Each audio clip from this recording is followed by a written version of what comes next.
দ্বিতীয় বৰ্ষৰ চূড়ান্ত পৰীক্ষাটো মাৰ্চৰ প্ৰথম সপ্তাহৰ পৰা পাতিবৰ কাৰণে আমি পূৰ্ণতে সাজু হৈছোঁ হওক। নতুন বছৰত আমি কেইবাটা চেলেঞ্জ হিচাপে লৈছোঁ। এটা হৈছে কি আমাৰ পঢ়াশালী সংস্কাৰ।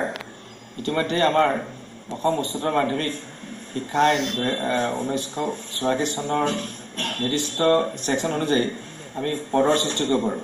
গতিকে আমি সেইবিলাক। নমস্কাৰ, আপোনালোকে চাই আছে নিউজ টাইম আসাম 24। তো এইখিনিতে আপোনালোকৰ কাৰণে এক গুৰুত্বপূৰ্ণ বাৰ্তা লৈ আহিছোঁ। তো বাৰ্তাটো এনেকুৱা ধৰণৰ হ'ব। আজি উচ্চতৰ মাধ্যমিক শিক্ষা সংসদৰ সচিব ডাঙৰীয়াই মন্তব্য আগবঢ়ায় যে উচ্চতৰ মাধ্যমিকৰ পৰীক্ষা চূড়ান্ত পৰীক্ষা মাৰ্চ মাহৰ পহিলা সপ্তাহতে অনুষ্ঠিত কৰা হ'ব। অৰ্থাৎ মাৰ্চ মাহৰ 1 তাৰিখ, 2 তাৰিখ, 3 তাৰিখ, 4 তাৰিখ, 5 তাৰিখ, 6 তাৰিখ, 7 তাৰিখৰ ভিতৰত পৰীক্ষাটো হ'ব পাৰে। তাৰিখটো নিৰ্ধাৰিত কৰি দিয়া নাই যদিও কিন্তু এসপ্তাহৰ ভিতৰতে হ'ব, মাৰ্চৰ প্ৰথম এসপ্তাহৰ ভিতৰতে। আৰু জানুৱাৰীৰ পহিলা জানুৱাৰীতে এই খবৰটো আমাক জানিবলৈ দিয়ে তথা আমি জ্ঞাত হওঁ। তো বহু জল্পনা কল্পনাৰ অন্তত ইতিমধ্যে আপোনালোকে জ্ঞাত হ'ব পাৰিছে বা জানিবলৈ সুখী অনুভৱ কৰিছে যে উচ্চতৰ মাধ্যমিকৰ যি চূড়ান্ত পৰীক্ষা আছিল সেই চূড়ান্ত পৰীক্ষা অনুষ্ঠিত কৰা হ'ব। তো অহা মাৰ্চৰ প্ৰথম সপ্তাহতে এই পৰীক্ষা অনুষ্ঠিত কৰা হ'ব। গতিকে পৰীক্ষা কিছুমান নীতি নিয়ম আছে আৰু সেই নীতি নিয়মবোৰ এনেকুৱা ধৰণৰ যে CCTV কভাৰেজ থাকিব সমগ্ৰ হলত। আৰু লগতে যি পাঠ্যক্ৰম আছিল এবছৰীয়া পাঠ্যক্ৰম, COVID-19 কাৰণে যি নিয়মিত পাঠদান আছিল, শ্ৰেণীৰ পাঠদান, তাৰ পৰা ছাত্ৰ ছাত্ৰী বঞ্চিত হয়, শিক্ষাৰ্থী বঞ্চিত হ'বলগীয়া হয়। সেইকাৰণে পাঠ্যক্ৰমৰ জৰিয়তে কিছু ৰেহাই দিয়া হৈছে। সেই ৰেহাইটো এনেকুৱা ধৰণৰ যে 30% পাঠ্যক্ৰমৰ পৰা বাদ দিয়া হৈছে। অৰ্থাৎ 30% লেচনৰ পৰা বা পাঠৰ পৰা আপোনালোকৰ পৰীক্ষাত প্ৰশ্ন নাহিব।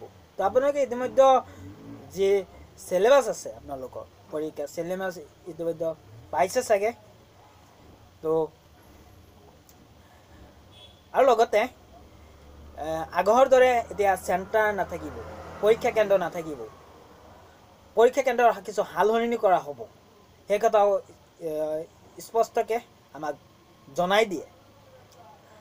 পৰীক্ষা কেন্দ্ৰ এনেকুৱা স্থানত থাকিব যি স্থানত আৰক্ষী চকী ওচৰতে থাকিব আৰু লগতে চিকিৎসালয় থাকিব আৰু লগতে যোগাযোগ যাতায়াতৰ সুবিধা থকা ঠাইতহে পৰীক্ষা কেন্দ্ৰ দিয়া হ'ব বা পৰীক্ষা অনুষ্ঠিত কৰা হ'ব।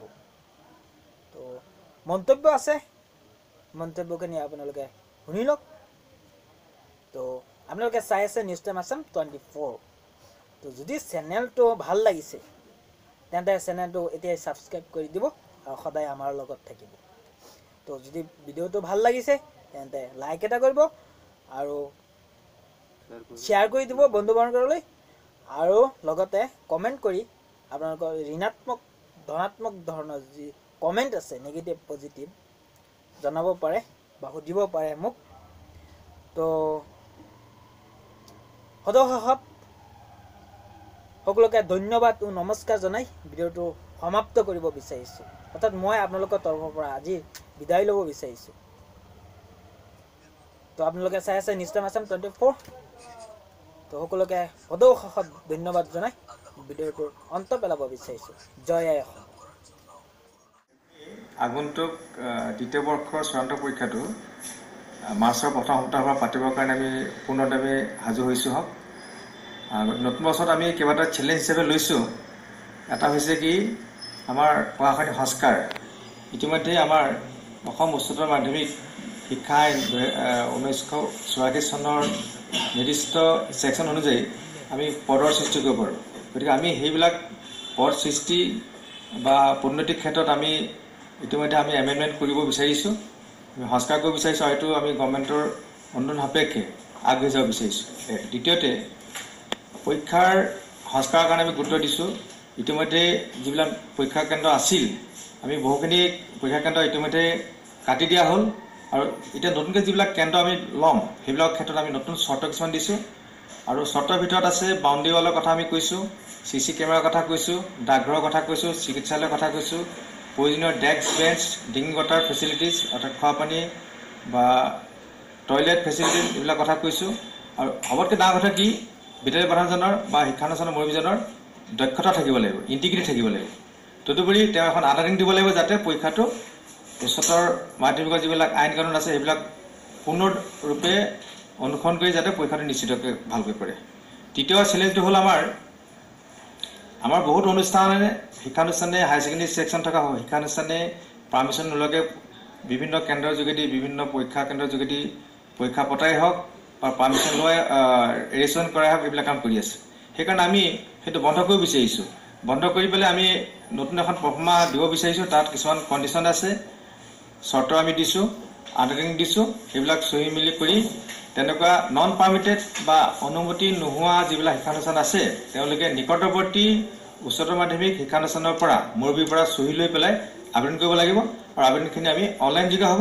আৰু সেইটো যিখন প্ৰেছক্ৰাইব ফৰ্মেট ইতিমধ্যে আমি ঠিক কৰিছোঁ, কাইলৈ বা পৰহিলৈৰ ভিতৰত আমি তেওঁলোকক দিব পাৰিম, আৰু তেওঁলোকে 20 তাৰিখৰ ভিতৰত 20 জানুৱাৰীৰ ভিতৰত সম্পন্ন কৰিব লাগিব। আমি আশা ৰাখিছোঁ আমাৰ হায়াৰ ছেকেণ্ডেৰী কাউন্সিল অৰ্থাৎ উচ্চতৰ মাধ্যমিক শিক্ষা সংসদে এটা প্ৰত্যাহ্বান হিচাপে লৈ উচ্চতৰ মাধ্যমিকৰ পৰীক্ষাসমূহ সুচাৰুৰূপে পৰিচালনা কৰিব পাৰিম। আমাৰ ছাত্ৰ ছাত্ৰীৰ যিটো আশা আকাংক্ষা আছে, পৰীক্ষাৰ পৰা পৰীক্ষাটো সুকলমে হৈ যোৱাৰ ক্ষেত্ৰত তেওঁলোকৰ যে আশা আকাংক্ষা আছে, গাৰ্জেনসকলে অভিভাৱকসকলে যিটো বিচাৰিছে আমি সেইটো দিব পাৰিম বুলি আমি আশ্বস্ত হৈছোঁ। আমি আগন্তুক দ্বিতীয় বৰ্ষৰ চূড়ান্ত পৰীক্ষাটো